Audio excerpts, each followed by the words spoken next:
Ah, beautiful. SR-71, Blackbird. From Deck 4 at Milden Hall of the 9th Strategic Reconnaissance Wing, and this was the first time you'd ever had one at the Air 2 in 1983. That's right, and we were all very excited about it, but didn't know quite what to expect. And then we were blown away by this amazing-looking aeroplane.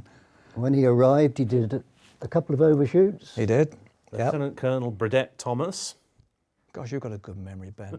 I looked that up on the way here. Now look at that. Beautiful. Is that 100 feet? No, I don't think it is. Yes, this was pre-show. But that was an overshoot. That's Yeah, not a fly past. Yep. Was it? Yes, it was an interesting time with an aeroplane because the support people from the manufacturers were there in force, as well as the American military to look after it, spacesuit management and all those things that went with it. Yeah. It was a real travelling circus, and they let us put it right in the middle of the showground on static display. With security. With a bit of security, yes.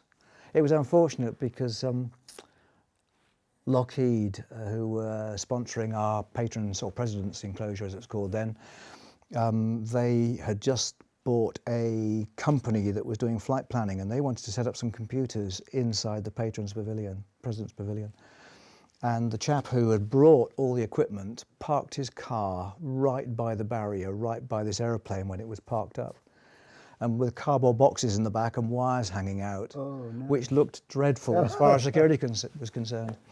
And all hell was let loose. We had to vacate the patron's pavilion into the garden, which was funny really, because it was going to blow up. 2 layers of canvas weren't really going to do very much to protect people. But the chief constable and I were trying to find a phone that worked, and the only phone that we had in those days there was a pay-as-you-go phone, a payphone. And could we find a 10 pence or a 2 shillings, whatever it was in those days, piece between us? Oh, Fred Carno Circus. And then the other lovely aeroplane that parked alongside it. Yes. The TR-1. Yeah, from Alconbury. Descendant of the U-2. Yes, and a designation that didn't last very long, but which was intended to convey the fact that it was now a tactical asset. And bringing that along with the Blackbird to our last Air 2 at Greenham Common was really quite special. It just went to show just how much the United States military believed in the Air 2 concept. Yes. Because we were a thorn in their side, you know, it's a big airfield. We, for about a month, were building on the site, but they decided to recognise, as well as this last show with us, but then saying you can have Fairford for your 85 show, which was quite something. And here we're going to see a site very familiar at Fairford on many occasions over the years, and not just at Air 2 time, with the chase cars going out to meet either a U2 or TR-1. And very different chase cars to the ones we have now. Yep. Certainly are. And I managed to do one of those chases earlier this year, and it was a lot of fun.